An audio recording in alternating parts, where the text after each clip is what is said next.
കൂടുതൽ വാർത്തകളും വീഡിയോകളും കാണാൻ ഈ ചാനൽ സബ്സ്ക്രൈബ് ചെയ്യുക. കൂടെ ബെൽ ബട്ടൺ അമർത്തുക. Please subscribe our channel. നമസ്കാരം. എല്ലാ മാന്യ ജ്യോതിഷ വിശ്വാസികൾക്കും പ്രേക്ഷകർക്കും എൻ്റെ ഈ എളിയ എപ്പിസോഡിലേക്ക് നിസ്സീമമായ സ്വാഗതം. ഞാൻ നിലവിളക്കിൻ്റെ ഒരുപാട് എപ്പിസോഡ് ഞാൻ ചെയ്തിട്ടുള്ളതാണ്. നിലവിളപ്പിൻ്റെ ഒന്നോ രണ്ടോ ഒരുപാട് എപ്പിസോഡുകളിൽ ഞാൻ പറഞ്ഞിട്ടുള്ളതാണ്. അതിലിപ്പോൾ ആൾക്കാർ വിളിച്ച് ചോദിക്കുന്നതായിട്ടുള്ള വിഷയം എന്താണെന്ന് ചോദിച്ചു കഴിഞ്ഞാൽ, വിളക്ക് കത്തിക്കുമ്പോഴും വിളക്ക് അണയ്ക്കുമ്പോഴും നിലവിളക്ക് അണയ്ക്കുമ്പോഴും എന്തൊക്കെ ശ്രദ്ധിച്ചു കഴിഞ്ഞാലാണ് പ്രയോജനം ഉണ്ടാകുക എന്നാണ് ചോദിക്കുക.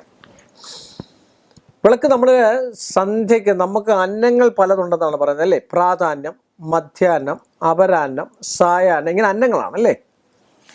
അപ്പോൾ ഈ അന്നങ്ങൾ എന്ന് പറഞ്ഞു കഴിഞ്ഞാൽ എന്താണ്? ഞങ്ങൾ പ്രാതൽ കഴിച്ചോ എന്നൊക്കെ ഞങ്ങളുടെ ഇവിടെ ഉള്ള മധ്യ തിരുവിതാംകൂറുള്ള ആൾക്കാരൊക്കെ ചോദിക്കാറുണ്ട്. മറ്റുള്ളിടത്ത് എങ്ങനെയാണെന്ന് എനിക്കറിയില്ല, എല്ലായിടത്തും ഒരുപോലാണോ എന്നും എനിക്കറിയത്തില്ല. എങ്കിൽ തന്നെയും നമ്മൾ സാധാരണഗതിയിൽ ചില വീടുകളിൽ പ്രത്യേക ദിവസങ്ങളിൽ വിളക്ക് കത്തിക്കുന്നുണ്ട്. പ്രത്യേക ദിവസങ്ങൾ അതെന്ന് പറഞ്ഞാൽ വെള്ളി, വ്യാഴം അങ്ങനെയൊക്കെയുള്ള വ്രതാനുഷ്ഠാനമുള്ള ദിവസങ്ങളിൽ വിളക്ക് കത്തിക്കുന്നുണ്ട്. എന്നാൽ എല്ലാ ദിവസവും കത്തിക്കുന്നവരുമുണ്ട്. പ്രത്യേകം വിളക്കെന്ന് പറഞ്ഞാൽ കെടാ വിളക്ക് രാവിലെ തൊട്ട് വൈകുന്നേരം വരെ കത്തിക്കുന്ന, അത് എള്ളെണ്ണ ഒഴിച്ച് കത്തിക്കുന്നവരുണ്ട്, നെയ്യ് ഒഴിച്ച് കത്തിക്കുന്നവരുണ്ട്. അങ്ങനെ പല വിധേനയുള്ള രീതിയിൽ വിളക്കുകൾ തെളിക്കാറുണ്ട്. ഞാൻ പണ്ടും പറഞ്ഞൊരു വിഷയം, സ്നേഹോ യസ്യോഹദേഹോ ഭവതി തതുരേ വർത്തിനി വർത്തിരാത്മാ. അപ്പം സ്നേഹം എന്ന് പറഞ്ഞാൽ സംസ്കൃതത്തിൽ എണ്ണ എന്നാണ്. മറ്റേതെന്ന് വിളക്കെന്ന് പറഞ്ഞാൽ ദീപഭാജനമാണ്, പാത്രം അല്ലേ? വിളക്ക് കത്തിക്കുന്നതിന് മുമ്പ് വിളക്കെന്നാരും പറയാറില്ല, അത് വിളക്കിൻ്റെ ദീപഭാജനം എന്നാണ് പറയുന്നത്. വിളക്ക് തെളിക്കാനുള്ള ഒരു പാത്രം അല്ലേ? അത് നിലവിളക്ക് തന്നെ വേണം ഒരു കുടുംബത്തിൽ, ഒരു വീട്ടിൽ ഐശ്വര്യത്തിന് വേണ്ടും സമാധാനത്തിന് വേണ്ടിയൊക്കെ കത്തിക്കേണ്ടത്. നമ്മളൊക്കെ ഇപ്പം കേൾക്കുന്നുണ്ട്, എന്താ ലക്ഷ്മി വിളക്ക്, അങ്ങനെയുള്ള താന്ത്രിക സംബന്ധമായിട്ടുള്ള വിഷയത്തിലോ പുരാതനപരമായിട്ടോ നിങ്ങൾ അങ്ങനെ ഉണ്ടെങ്കിൽ ഈ ലക്ഷ്മി ദേവിയുടെ അമ്പലങ്ങളിലൊക്കെ നിങ്ങൾ ശ്രദ്ധിച്ചു നോക്കിയ ശ്രീകോവിലൊക്കെ ഇരിക്കുന്ന വിളക്ക് എങ്ങനെയുള്ളതാ? അത് കൂമ്പുള്ള വിളക്കാണ്, ഇങ്ങനെ നീണ്ടിരിക്കുന്നതായിട്ടുള്ള വിളക്കാണല്ലേ? അപ്പോൾ കൂമ്പുള്ളതും നിലവിളക്കും തന്നെയാണ്. നിലയുള്ള വിളക്കാണ് നിലവിളക്കെന്നാണ് പറയുന്നത്. അത് ആ വിളക്കിൽ ഒരു കാരണവശാലും ചിലതിനിങ്ങനെ വെട്ടുകളുണ്ട്, 1, 2, 3 ഇങ്ങനെ 5 എണ്ണം അല്ലേ? 5 വെട്ടുകൾ. ഈ 5 തിരിയിട്ട് കത്തിക്കുന്ന ഭദ്രദീപം എന്നാണ് പറയുന്നത്. ഇപ്പം നമ്മൾ പറഞ്ഞു വരാൻ പോകുന്നത് എന്താണെന്ന് വെച്ചാൽ, ദിവസവും വിളക്ക് അണയ്ക്കുക എന്ന് പറഞ്ഞു കഴിഞ്ഞാൽ വിളക്ക് കെടുത്തുമ്പോഴും വിളക്ക് തിരി തെളിയിക്കുമ്പോഴും ഉള്ള ശുദ്ധങ്ങൾ എങ്ങനെയാണ്, വൃത്തി എങ്ങനെയാണ്, ഇതൊക്കെയാണ് നമ്മളെ വിളിച്ച് ചോദിക്കുന്നതായിട്ടുള്ള ഒരു വിഷയം. നമ്മൾ രാവിലെയാണ് കത്തിക്കുന്നതെങ്കിൽ വിളക്ക് എല്ലാ ദിവസവും നമ്മൾ വിളക്ക് കഴുകി വൃത്തിയാക്കി ശുദ്ധമാക്കി വേണം കത്തിക്കാൻ. അതിനുവേണ്ടി പ്രത്യേക ഒരു തോർത്ത്, ഇപ്പം 10 രൂപ 15 രൂപയ്ക്ക് തോർത്ത് കിട്ടും. നല്ലൊരു കോട്ടൺ തുണി നമ്മുടെ പൂജാമുറിയിലല്ലേ വിളക്ക് കത്തിക്കുന്നിടത്ത് വെച്ചിട്ട് വിളക്കെല്ലാം നല്ല വൃത്തിയായിട്ട് കഴുകി തുടച്ച് ദീപഭാജനം, പാത്രം, അതും ചോരാത്ത വിളക്ക് വേണം, കാലിച്ചയില്ലാത്ത വിളക്ക് വേണം. എണ്ണ ഒഴിച്ച് നോക്കിയാൽ അത് നമ്മൾ കടയിൽ നിന്ന് മേടിക്കുമ്പോൾ തന്നെ ശ്രദ്ധിക്കണം. ഇച്ചിരി വെള്ളം ഒഴിച്ച് അതിനകത്ത് നോക്കിക്കഴിഞ്ഞാൽ അതിനകത്ത് ചോർന്നു പോകണമെങ്കിൽ ദേഹദുരിതം ആ കുടുംബത്തിൽ നിന്ന് വിട്ടുമാറത്തില്ല, സംശയമില്ലാത്ത കാര്യമാണ്. അതാണ് ദേവപ്രശ്നത്തിലും പറയുന്നത്. ദീപലക്ഷണം എന്നാണ് പറയുന്നത്. ദീപത്തിൻ്റെ ലക്ഷണം, എത്ര നാളങ്ങളുണ്ട്, എത്ര തിരി കൊളുത്തി, ഏത് ദിക്കിലാണ് തിരി കൊളുത്തിയിരിക്കുന്നത്, ആരാണ് തിരി തെളിച്ചത്, കുമാരോ കന്യക തഥാ, കുമാരനാണോ കൊച്ചുകുട്ടിയാണോ, വ്രതം എടുത്ത് നിർത്തി 12 ഭസ്മം കൊണ്ട് 12 കളമൊക്കെ വെച്ചിട്ട് അതിനകത്ത് കുട്ടിയെ കൊണ്ട് വ്രതം എടുത്ത് നിർത്തി ആ കുട്ടിയെ കൊണ്ട് അക്ഷതസഹിതം സ്വർണം രാശി വെക്കുന്നതിനാണ്. ആ സമയത്തും നമ്മൾ ദീപലക്ഷണം, അതുപോലെ തന്നെ രേഖയുടെ ലക്ഷണങ്ങൾ, ഇങ്ങനെയൊക്കെയുള്ള ദേവപ്രസിദ്ധി പറയുന്നതായിട്ടുള്ള വിഷയങ്ങളാണ്. അതിൻ്റെ ഒരു കാര്യം തന്നെയാണ് നമ്മൾ ഇവിടെ പറയാൻ പോകുന്നത്. വിളക്ക് കത്തിക്കുമ്പോൾ തോർത്ത്, ഞാൻ മുമ്പേ പറഞ്ഞല്ലോ, ഒരു നല്ലൊരു തോർത്ത് എടുത്തിട്ട് വൃത്തിയായിട്ട് ശുദ്ധവൃത്തിയോടുകൂടി അത് തുടച്ച് വൃത്തിയാക്കി മലിനമില്ലാത്ത വിളക്ക് കത്തിക്കണമെന്നാണ്. ആ വിളക്കിൽ നിറച്ചെണ്ണ ഒഴിച്ചിട്ട് ഒന്ന് കിഴക്കോട്ടും ഒന്ന് പടിഞ്ഞാട്ടും തിരിയിട്ട് കത്തിക്കുന്നതായിരിക്കും ദിവർദ്ധിൻ ധനവർദ്ധിത. 2 തിരിയിടുമ്പോൾ ആ കുടുംബത്തിൽ ഐശ്വര്യവും പിന്നെ അനർത്ഥങ്ങളൊന്നുമില്ലാതെ സമ്പൽ സമൃദ്ധിയും ധനവും ഉണ്ടാകാൻ 2 തിരിയിട്ട് കത്തിക്കുന്നതായിരിക്കും ഏറ്റവും ഉത്തമം. അതുപോലെ കരിന്തിരി എരിയാൻ പാടില്ല. കാരണം എന്താണെന്ന് ചോദിച്ചു കഴിഞ്ഞാൽ നമ്മളതിനെ ശ്രദ്ധിക്കണം. കെട്ടുപോകാനോ മറ്റു കാര്യങ്ങളോ ഒന്നും പാടില്ല, അത് ദോഷമാണെന്നാണ് പറയപ്പെടുന്നത്. അതുപോലെ തന്നെ അതിൻ്റെ എണ്ണ തീരുന്നിടം വരെ നോക്കിയിരുന്നതിന് ശേഷം മാക്സിമം കത്തുന്നതിന് ശേഷം കരിന്തിരി എരിയുന്നതിന് മുമ്പേ അത് തിരി അകത്തോട്ടിട്ട് അണയ്ക്കുക. അത് അടച്ചതിന് ശേഷം സുരക്ഷിതമായിട്ട് പിന്നെ എടുത്ത് മാറ്റി വയ്ക്കുക. രാവിലത്തെ വിളക്ക് കത്തിയിട്ട് കഴിയുമ്പോൾ വീണ്ടും നമുക്ക് വൈകിട്ട് കത്തിക്കുമ്പോൾ അല്ലെ സന്ധ്യാസമയത്ത് കത്തിക്കുമ്പോൾ വീണ്ടും ഇതുപോലെ തന്നെ വിളക്ക് കഴുകി വൃത്തിയാക്കി തുടച്ച് ആ തോർത്ത് തന്നെ വെച്ചിട്ട് തുടച്ച്, അല്ല തോർത്തൊന്നും വേണമെന്നില്ല, അലക്കു വസ്ത്രം മതി. ആ വസ്ത്രം കൊണ്ട് നല്ലതായിട്ട് വൃത്തിയായിട്ട് തുടച്ച് എള്ളെണ്ണ ഒഴിച്ച് കത്തിക്കണമെന്നാണ് സന്ധ്യയ്ക്ക് പറയുന്നത്.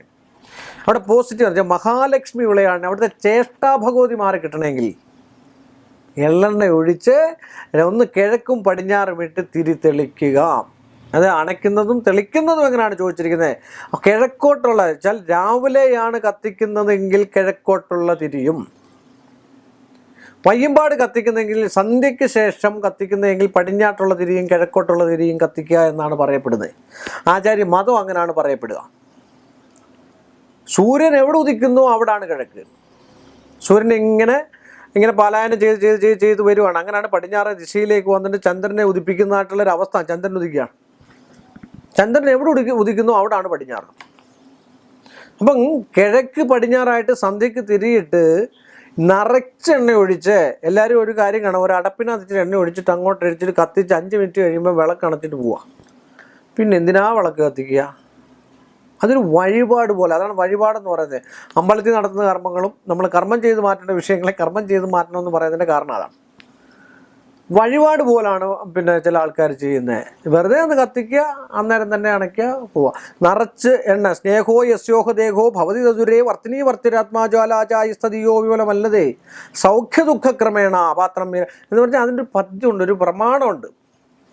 ഒരു തളികയിട്ട് ഒരു പാത്രമിട്ട് നിലയുള്ള വിളക്ക് അതിനുള്ളിൽ വെച്ച് അതിനകത്ത് എള്ളെണ്ണ ഒഴിച്ച് അല്ലെങ്കിൽ പ്രത്യേക ദിവസങ്ങളിൽ നെയ്യൊഴിച്ച് അത് കത്തിച്ച് കഴിഞ്ഞാൽ ആ ഗൃഹത്തിൽ ഐശ്വര്യം മഹാലക്ഷ്മി തന്നെ വന്ന് കയറും. ഇല്ലേ? നിങ്ങൾ കത്തിച്ച് നോക്കൂ.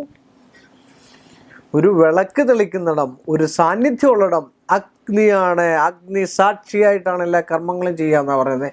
പഴയ കാലത്ത് എല്ലാത്തിനെയും ശുദ്ധീകരിക്കാൻ കഴിവുള്ള ഏതൊരു പിന്നെ മലിന വസ്തുവിനെ പോലും ശുദ്ധീകരിക്കാൻ കഴിയുന്ന സാധനമാണ് അഗ്നി എന്ന് പറയുന്നത്, മഹാലക്ഷ്മി. ആ മഹാലക്ഷ്മി വരണമെങ്കിൽ ഇങ്ങനെയൊക്കെ വിളക്ക്. അതുപോലെ അണയ്ക്കുന്ന സമയത്ത് തിരി അകത്തോട്ടിട്ടതിന് ശേഷം വിളക്കണയ്ക്കുക. അതുപോലെ അധികം വരുന്നെണ്ണ വീണ്ടും വിളക്കിലൊഴിച്ച് ഉപയോഗിക്കാനും പാടില്ല. അതും പലരുടെ ഒരു സംശയമാണ്. സാറേ, ഇന്നലെ രാവിലെ അധികം വരുന്ന എണ്ണ എന്തിനാ കളയുക? എന്തിന് ലാഭം നോക്കുന്നു ഇത്തിരി എണ്ണയ്ക്ക് വേണ്ടി? ഒരു 24 മിനിറ്റെങ്കിലും വിളക്ക് തെളിഞ്ഞിരിക്കണം. ഇല്ല പിന്നെ വിളക്ക് കത്തിച്ചിട്ട് എന്താണ് അതിൻ്റെ പ്രഭ, അതിൻ്റെ ചൈതന്യം എന്താണ്? ചില ആൾക്കാർ ഓടി വന്ന് ഇങ്ങോട്ട് പറയും എൻ്റെ കല്യാണം നടക്കുന്നില്ല, ഉടനെ ഇങ്ങനെ നടത്തി തന്നേക്കാൻ പറയും. നടക്കുമോ? ഞാൻ വിദേശത്ത് പോകുന്നില്ല, ഉടനെ ഇങ്ങനെ നടത്തി തരാൻ പറയും. എന്നിട്ട് ഒരു പൂജ കഴിച്ച് കഴിഞ്ഞാൽ 500 ഫോൺ ക്ലീമാ. പയ്യെ ഒരു കുട്ടി വളരണമെങ്കിൽ, ഒരു കുട്ടി പ്രസവിച്ച് വീട് കഴിഞ്ഞ് അത് വളർന്ന് 10-25 വയസ്സാണ്. 365 × 25 വയസ്സാകുമ്പോഴേ 25 വയസ്സാകുമെന്ന് പറയാൻ പറ്റുള്ളൂ. ഒരു പൂജയ്ക്കുള്ള തടസ്സം മാറണേ അതിൻ്റെ കേന്ദ്രീകൃത സ്വഭാവമുണ്ട്. അത് എല്ലായിടത്തും പോയി കറങ്ങി തിരിഞ്ഞ് വന്ന് കണ്ടകശനി 7 ശനി എല്ലാം മുറ്റി നിന്ന് കഴിഞ്ഞിട്ടാണെങ്കിൽ ഒരു ജ്യോത്സ്യൻ്റെ അടുക്കൽ പോയി പരമപദം പ്രാപിക്കുന്നത്. കുട്ടിയുടെ കല്യാണം നടക്കുന്നില്ല, എന്ത് ചെയ്തിട്ട്? ഉത്തമനായ ഒരു ജ്യോത്സ്യനെ പോയി കാണുക, പാരമ്പര്യ ഗുണമുള്ള ജ്യോത്സ്യനെ പോയി കാണുക. നിങ്ങൾ കണ്ടിട്ടില്ലേ? കൊടുക്കലും അങ്ങനെയുള്ള ചുമ്മാ ബോർഡങ്ങ് വെച്ചേക്കുക, ഷൂ എന്നും പറഞ്ഞിട്ട് തട്ടി വീഴും നമ്മൾ പോയാൽ. ഒറ്റൊരാൾക്ക് ജോയിൻ അറിയാമെന്ന് എനിക്ക് തോന്നുന്നില്ല. തിരുവനന്തപുരത്തും ഉണ്ട്, തൃശ്ശൂരുണ്ട്. ചുമ്മാ പറഞ്ഞേക്കെ എൻ്റെ ശരീരത്ത് സേവ കയറി എന്നാണ് പറയുന്നത്. ഇതൊക്കെ ചുമ്മാതാണ്. കണക്ക് വേറെ, മാന്ത്രികം വേറെ. എനിക്കതിനെക്കുറിച്ച് ആധികാരികമായിട്ട് ഞാൻ പറഞ്ഞത് എന്താണെന്ന് ചോദിച്ചാൽ അത് വെറും തട്ടിപ്പുള്ള നാണയങ്ങൾ, വെറും തട്ടിപ്പീരെന്ന് പറഞ്ഞാൽ വെറും തട്ടിപ്പീര്. ഞാൻ ഈ കുറ്റം പറയുന്ന ആളുകൾ, ഞാനിപ്പം കുറ്റം പറയാമെന്ന് പറയരുത്, എൻ്റെ നാളോട് വേണേൽ ഞാൻ പറഞ്ഞുതരാം.